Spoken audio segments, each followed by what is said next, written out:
मी वर पाहिले नाही. मी म्हणाले, माधव प्लीज मला सोडून दे. तो म्हणाला, आधी माझ्याकडे बघ. मी त्याच्या डोळ्यात अशा प्रकारे पाहू शकत नव्हते. मी म्हणाले, जर कोणी आले तर लोक काय विचार करतील? माधव म्हणाला, कोणी येत नाही पूर्वा, इथे माझ्या डोळ्यात बघ. जर मी तुला सोडून जावे असे वाटत असेल तर. मी त्याच्याकडे संकोचून पाहिले. तो म्हणाला, तू माझ्याशी असे का करत आहेस? तुला तुझ्यावर प्रेम करणाऱ्याशी असे वागण्याची दया येत नाही का? तो मला खूप हळू आवाजात विचारत होता. मी म्हणाले, की तू मला इथे आणले आहेस जेणेकरून तू तुझे हक्क मागू शकशील. तू बळजबरी करू शकतोस. माझ्या डोळ्यात अश्रू चमकू लागले. तो म्हणाला, नाही, मी इथे फक्त माझ्या लाडक्या पूर्वेला काय अडचण आहे हे जाणून घेण्यासाठी आणले आहे. ती माझ्यावर का रागावली आहे? मी म्हणाले, की मला सोडून दे, मला सोडून दे. मी ह्या मनाला जोर जबरदस्ती करता येत नाही.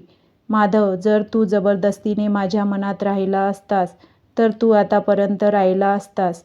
मी जबरदस्तीने तुला प्रेम करू शकत नाही. हे माझ्या नियंत्रणात नाही. माझे ऐकून तो म्हणू लागला, की मला खूप वाईट वाटते. मी तुला आधी कधीही सांगितले नव्हते. मला माहीत नाही त्याच्या डोळ्यात काय आहे. मी ते पाहू शकत नाही. पण मला माझ्या कृत्याबद्दल वाईट वाटत होते. मी म्हणाले, चला इथून परत जाऊया. तो मला हॉटेलच्या खोलीत घेऊन गेला आणि म्हणू लागला, की तुला काय म्हणायचे आहे? तुला माझ्याशी काय बोलायचे आहे? मी म्हणाले, की मी तुझ्याशी हे नाते कधीच टिकवू शकत नाही. कारण जरी असे नाते जबरदस्तीने टिकवले तरी ते जास्त काळ टिकत नाही. पण माझी मजबुरी अशी आहे, की माझ्याकडे दुसरी कोणतीही जागा नाही जिथे मी जाऊ शकतो. मी माझे अश्रू पुन्हा पुन्हा पुसत होते आणि तो म्हणाला, मी तुला वेळ देत आहे. मी म्हणाले, की मला माहीत आहे की मी ते पूर्ण करू शकणार नाही. फक्त मला माझ्या हालातवर सोडून दे आणि तू पुन्हा लग्न करू शकतेस. माझे ऐकून तो खूप रागावला आणि म्हणाला, की तू तुझ्या मनाच्या बरोबर आहेस का?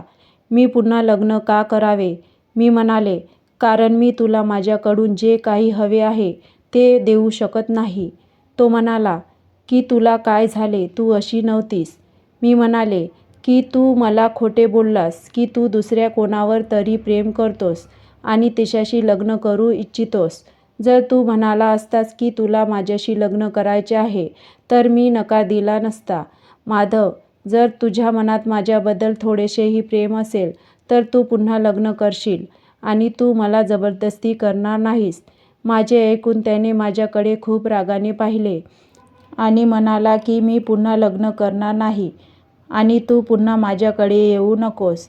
मी खूप दिवसांपासून विचारत आणि विनंती करत आहे, पण तू सर्व मर्यादा ओलांडत आहे. इतक्या मुलींना अशा समस्या येतात.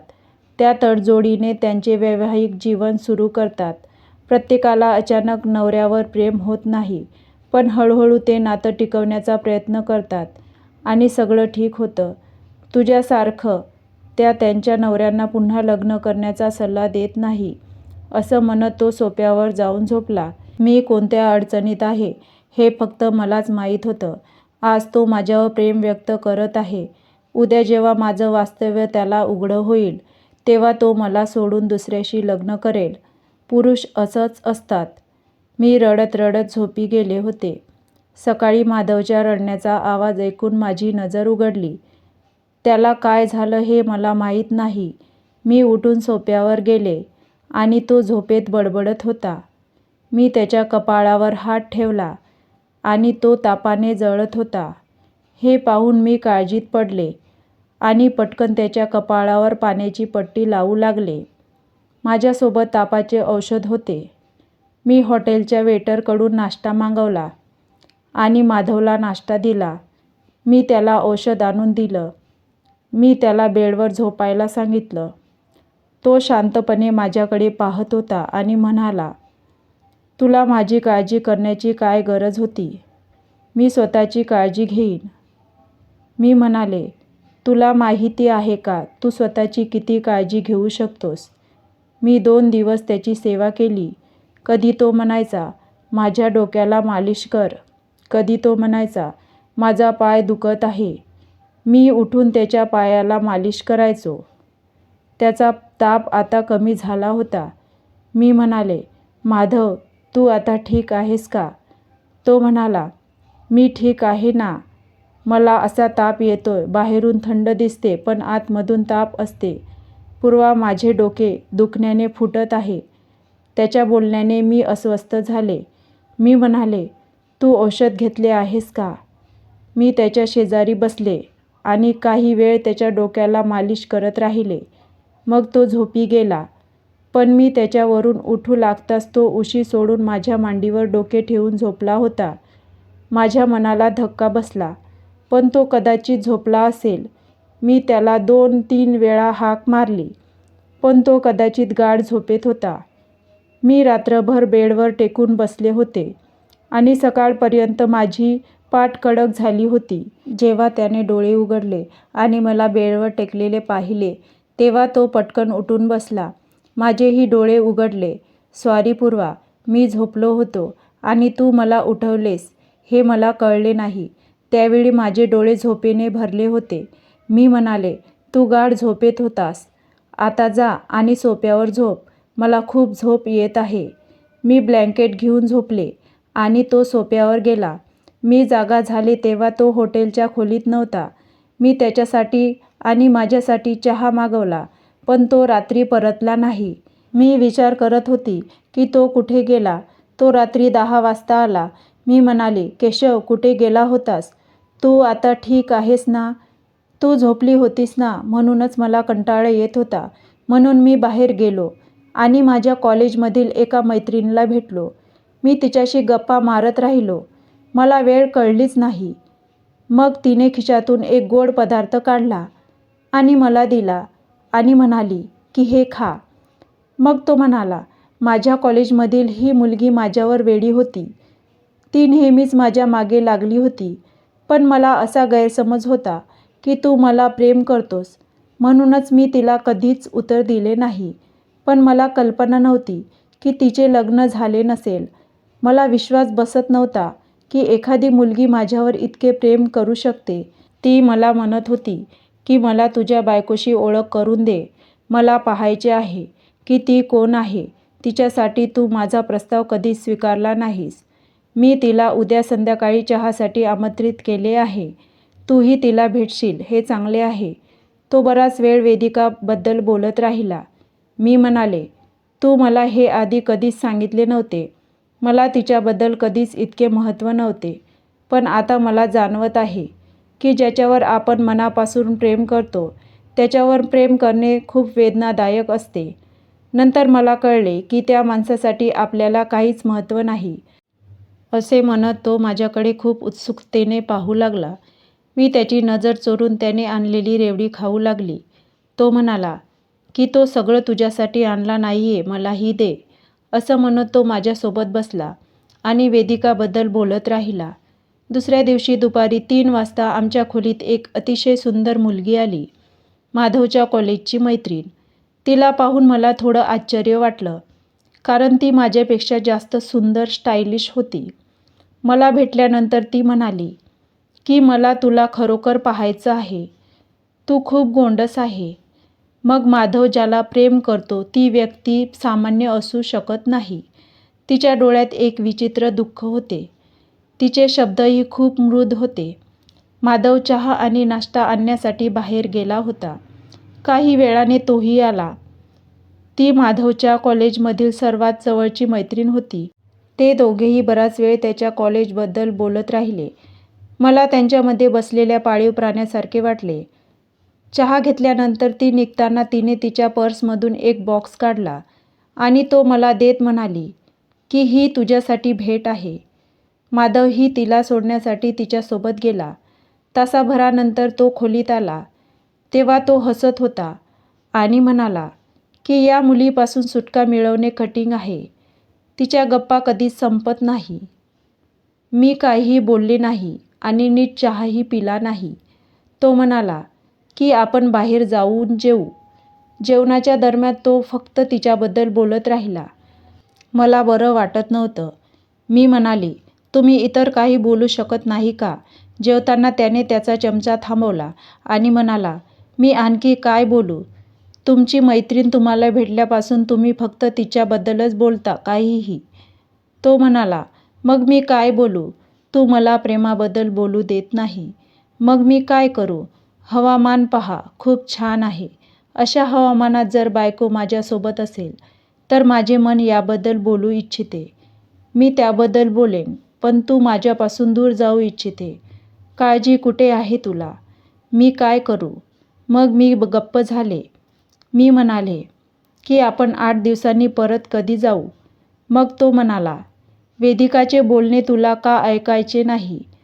तू माझ्यावर प्रेम करत नाहीस, तर ती माझ्यावर जास्त प्रेम करते. पण बऱ्याचदा बायका अशा गोष्टीवर हेवा करतात. तू त्यापैकी एक आहेस का? कारण त्या बायका त्यांच्या पतीवर प्रेम करतात. तुझ्यासारख्या नाहीत. बरं विसरून जा. दुसऱ्या दिवशी तो मला हिल स्टेशनवर घेऊन गेला. मी पाहिले की ती मुलगीही तिथे होती. जणू तिला माहीत आहे की आपल्यालाही तिथे जायचे आहे. माधव म्हणाला, तू इथेच थांब. मी लवकरच येईन. त्याने मला त्या हिल स्टेशनच्या एका टोकावर खुर्चीवर बसवले आणि निघून गेला. तिथे बरेच लोक बसून जेवत होते आणि तिथे दऱ्यांचा आनंद घेत होते. मी गेल्या 2 तासांपासून त्यांची वाट पाहत होतो, पण तो येऊ शकला नाही. मी त्या ठिकाणाहून उठलो आणि बाहेर आलो. पहिल्यांदाच मला रडावेसे वाटले. माधवला माझीही पर्वा नव्हती. माझी नजर तिथल्या दऱ्यांवर खिळली होती. मी दूर जाऊन दुसऱ्या बाजूला पडलो, तेव्हा मी स्तब्ध झालो. तो एका मोठ्या दगडावर बसून हसत बोलत होता. माझ्या संपूर्ण शरीराला आग लागली आणि माझ्या डोळ्यातून अश्रू वाहू लागले. हे लोक स्वभावाने खोटे आहेत. कालपर्यंत तो माझ्यावर प्रेम करतो असा दावा करत होता. तो खोटारडा आहे. मी तिथून रागात हॉटेलच्या खोलीत परत आले. माझ्या मोबाईलवर माधवचे फोन येत होते, पण मी फोन उचलला नाही. त्याला कळलेही नाही. तो काही वेळ परत येईल असे सांगल्यानंतर तो गेला आणि त्याच्या मैत्रिणीसोबत बसला आणि मी त्याच्यासोबत आलो आहे हे विसरला. बराच वेळ माझ्या फोनवर त्याचे फोन येत राहिले. 2 तासांनी त्याने चावीने खोलीचा दरवाजा उघडला आणि मला खोलीत पाहून तो म्हणाला, तू इथे होतीस पूर्वा. तुला कळतंय का? मी गेल्या 3 तासांपासून वेड्यासारखं तुला तिथे शोधत आहे. तो खूप रागावला आणि अस्वस्थ झाला आणि म्हणाला, तू मला न सांगता इथे आली आहेस. तुझा फोन कुठे आहे? असे म्हणत त्याने समोरच्या साईड टेबलवर पाहिले आणि माझा मोबाईल तिथे पडलेला आढळला. जर तुला फोन उचलायचा नसेल तर हा फोन पेटवून दे. मी म्हणाले, जास्त वृत्ती दाखवू नकोस. तुला माझी काळजी होती का? जर तू असे केले असतेस तर तू तुझ्या मैत्रिणीसोबत असा वेळ घालवला नसतास. तू मला गेल्या 2 तासांपासून त्या रेस्टॉरंटमध्ये खुर्चीवर बसवलेस आणि नंतर विसरून गेलास आणि मैत्रिणीशी बोलत राहिलास. मी वेडी आहे का की मी तुझी वाट पाहीन? आता तू रागावतोस आणि तिच्यासोबत बसून बोलत असताना तू विसरलास की मीही तुझ्यासोबत आले आहे. तुला हे दिसत नाही. तो म्हणाला, मग मी तिच्या शेजारी बसलो तर काय होईल? मी तिच्यासोबत तुझ्यासमोर गेलो. मी म्हणाले, तुला तिच्याबद्दल काय वाटते? तो म्हणाला, माझ्या कॉलेजची सर्वात चांगली मैत्रीण आहे. मी म्हणाले, मग मी काय आहे? माझ्या डोळ्यात अश्रू वाहू लागले. तो म्हणाला, तू स्वतःला विचारशील की तू माझ्यासाठी काय आहेस? तो माझ्या जवळ आला आणि माझे अश्रू पुसू लागला. मी त्याचा हात मागे ढकलला. मी म्हणाले, मला इथे राहायचे नाही. मला आत्ताच येथून परत जायचे आहे. पूर्वा, आपण काही दिवसांनी निघून जाऊ. आपल्याला वारंवार सुट्टी मिळत नाही. मी म्हणाले, तुझ्या सुट्ट्या गेल्या नरकात. मला इथे राहायचे नाही. आत्ताच जा आणि आधी जिथे बसला होता तिथे बस. तो म्हणाला, मी तुझ्यासाठी जेवण आणले आहे. मी म्हणाले, मला जेवायचे नाही. त्याने माझा हात धरला. तू माझ्या हाताने मरशील. तुला माहीत नाही मी यावेळी किती रागावली आहे. तो माझ्याकडे पाहत होता, आश्चर्याने भरलेला चेहरा. तो म्हणाला, मला सांग, तुला आता हेवा वाटतोय? तू माझ्यावर अजिबात प्रेम करत नाही. 1 दिवसापूर्वी तू म्हणत होतीस की मी पुन्हा लग्न करावे. मग तू आता का रडत आहेस? मी वेदिकासोबत काही वाईट काळ घालवला आहे आणि तू ते सहन करू शकत नाहीस. हे ऐकून मला लाज वाटली आणि मी त्याच्या हातापासून माझा हात सोडण्याचा प्रयत्न केला, पण त्याने त्याची पकड इतकी घट्ट केली होती की मी म्हणालो, मला डोकेदुखी आहे, मला झोपायचे आहे. तो म्हणाला, तुला वाईट का वाटत आहे? मी म्हणाले, तो मुद्दा नाही. माधव म्हणाला, तो मुद्दा आहे. तिच्याबद्दलचे बोलणे ऐकून तुला वाईट वाटत होते, म्हणूनच तू बोलत होतीस. दुसऱ्या कशाबद्दल बोल. पूर्वा, तू माझ्यावर प्रेम करतोस हे तू का स्वीकारत नाहीस? तो म्हणाला, मला थोडा ताप का आला होता आणि तुझा जीव धोक्यात होता. मी रात्रभर तुझ्या मांडीवर झोपलो होतो आणि तू रात्रभर जागे राहिलीस. तू तक्रारचा एक शब्दही उच्चारला नाहीस. तू मला उठवण्याचा प्रयत्न केला नाहीस. हे काय होते? हे एक उपकार होते? वेडी मुलगी, हे प्रेम आहे. याला प्रेम म्हणतात. आता माझ्याकडे कोणतेही निमित्त उरले नाही. तो माझ्या हातांनी माझे अश्रू पुसायला लागला आणि म्हणाला की वेदिका विवाहित आहे आणि तिच्या नवऱ्यासोबत इथे आली आहे. तिचा नवराही माझा वर्गमित्र आहे आणि वेदिकाचे माझ्याशी कधीही प्रेमसंबंध नव्हते. आम्ही फक्त चांगले मित्र आहोत. ती विलासवर प्रेम करते आणि त्याच्याशीही लग्न केले आहे. तू इतके दिवस माझ्यावर रागावत होतीस, म्हणून जेव्हा मी विलास आणि वेदिकाला पाहिले तेव्हा मी त्यांना सांगितले की काहीतरी नाटक करा, जेणेकरून माझ्या पत्नीचे मन शुद्धीवर येईल. कारण तिला वाटते की ती माझ्यावर प्रेम करत नाही आणि मी माझा हनीमून ट्रिप खराब करू इच्छित नाही. दोघेही पती पत्नी सहमत झाले, कारण दोघेही मला चांगले ओळखत होते. म्हणून मी गेल्या 2 दिवसांपासून जे काही घडत होते ते सर्व ठीक होते. ते फक्त एक नाटक होते. त्याचे ऐकून मला राग आला आणि भीतीही वाटली, कारण आता मी माझे प्रेम त्याच्यापासून लपवू शकत नव्हतो. त्याला आधीच माहीत होते आणि मला भीती होते की जर त्याला आणखी एक सत्य कळले तर मी इतके दिवस त्याच्यासोबत नसल्याचा आव आणत असलेले सत्य त्याला कळेल तर काय होईल? तो म्हणाला, तुला खरोखरच माहीत नाही का? मी उत्तर दिले नाही, पण मी त्याला थांबवू शकलो नाही आणि परिस्थितीला शरण गेलो. सकाळी मी डोळे उघडले तेव्हा तो बेडच्या कडेला झुकून माझ्याकडे पाहत होता. मला माहीत नाही तो विचारात का बुडाला होता. माझे हृदय धडधडत होते. मला जागे होताच त्याने हातात घेतलेली सिगारेट बाजूच्या टेबलावर ठेवली. सकाळी 7 वाजले होते आणि तो जागा झाला होता. मी विचारले, काय झालं? तुला झोपायचं नाही का? तो म्हणाला, नाही, मला झोप येत नाही. मला माहीत नव्हते का तो शांत होता. आता मला भीती वाटत होती की तो मला माझ्या चरित्र्याबद्दल विचारेल किंवा काही पुरावे मागेल किंवा मी रात्र कोणासोबत घालवली किंवा तू माझा विश्वास का दगावलास हे मला विचारेल. मी फक्त त्याच्याकडे पाहत होतो. तो म्हणाला, काय झालं पूर्वा? मी काहीच बोललो नाही. तू यावेळी झोपली असती, बरोबर? म्हणूनच केशव म्हणाला की मला झोप येत नव्हती. तो त्याच्या शब्दावर बऱ्याच प्रमाणात नियंत्रण ठेवत होता. मी सामान्यपणे वागण्याचा प्रयत्न करत होते, पण माझे हृदय आतून थरथर कापत होते. तो माझ्या शेजारी झोपला. त्याचा हात सरळ केला आणि म्हणाला, इकडे ये, इथे झोप. मला त्यावेळी खूप भीती वाटली होती. मला माहीत नव्हते की तो मला त्याच्या जवळ झोपल्यानंतर काय विचारेल. तो कोणते प्रश्न विचारेल. मी त्याच्या हातावर डोके ठेवले आणि झोपले. तो म्हणाला, तू काय विचार करत आहेस? मी काहीच बोलले नाही. असेच. मी तुला खूप त्रास दिला आहे, बरोबर? त्याने लगेच विषय बदलला आणि म्हणाला, हो, मी तुला खूप त्रास दिला आहे. मला कारण माहीत नाही. मी म्हणाले की मला वाटले की मी तुझ्यावर प्रेम करत नाही. कदाचित मला तुझ्यावर प्रेम करण्याची भीती वाटत होती. मला प्रेम मिळेल की नाही हे माहीत नव्हते. मी माझ्या शब्दांनी त्याला बदलू लागले. मी काय करू शकलो? मला माझे आयुष्य उद्ध्वस्त व्हायचे नव्हते. तो म्हणाला, तू का घाबरलीस? मी तुला कधीच काही सांगितले नाही. मी नेहमीच तुला पाठिंबा दिला आहे. तो म्हणाला, तुला माहीत आहे का, जेव्हा मी आईला सांगितले की मला पूर्वाशी लग्न करायचे आहे तेव्हा ती माझ्यावर रागावली. पण मी म्हणालो की मी फक्त तिच्याशी लग्न करेन आणि तुलाही तिचा आदर करावा लागेल.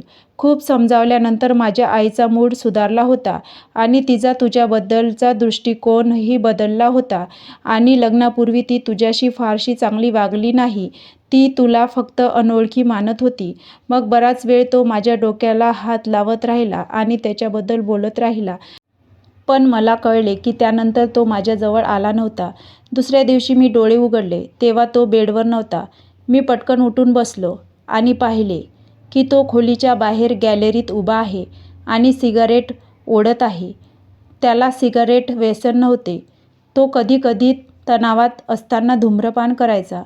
मी उठलो आणि गरम टॉवेल घेऊन त्याच्याकडे आलो.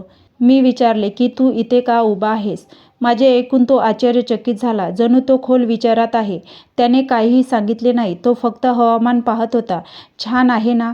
म्हणून मी विचारले. रात्री 1 वाजता तू कोणत्या हवामानाचा आनंद घेत आहेस?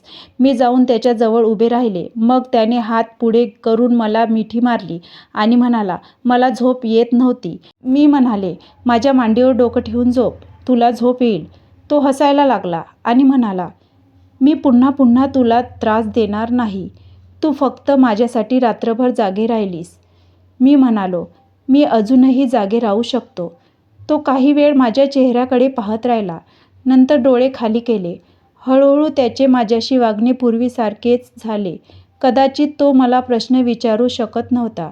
माझ्या चरित्र्यावर शंका करू शकत नव्हता आणि स्वतःशीच लढत होता. मला माहीत होते की तो कोणत्या त्रासातून जात आहे.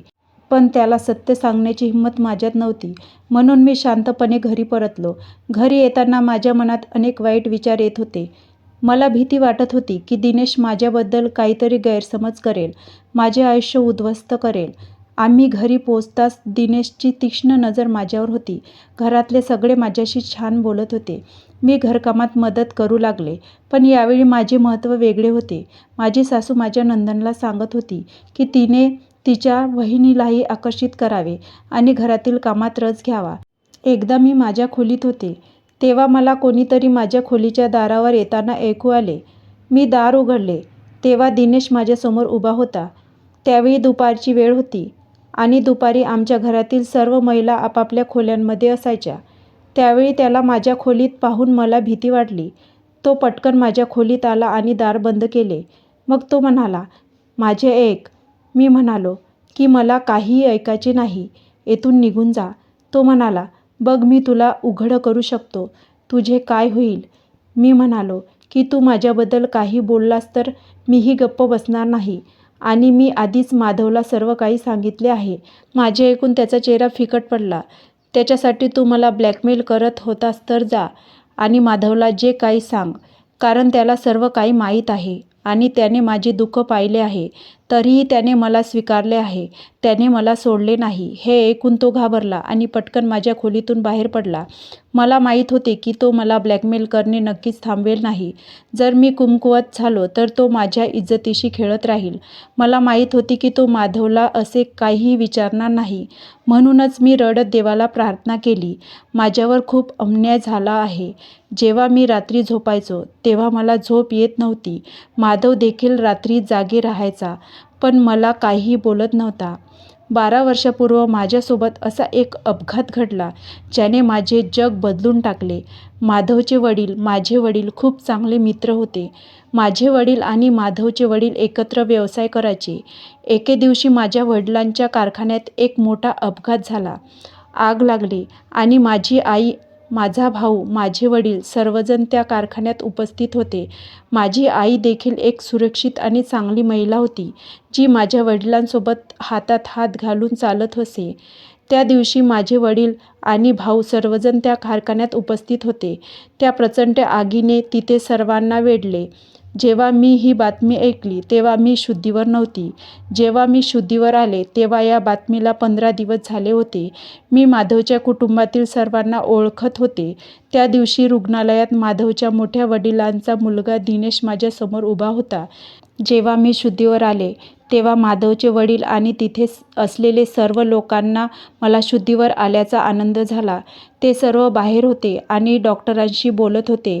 तेव्हा माझ्या वॉर्डमध्ये दिनेश आला आणि त्याने माझ्या इज्जतीसोबत खेळ केला आणि त्याने मला त्याच्या वासनेचे इतके वाईट शिकार बनवले आणि त्याने मला धमकीही दिली की जर मी कोणाला काही सांगितले तर तो मला जिवंत सोडणार नाही.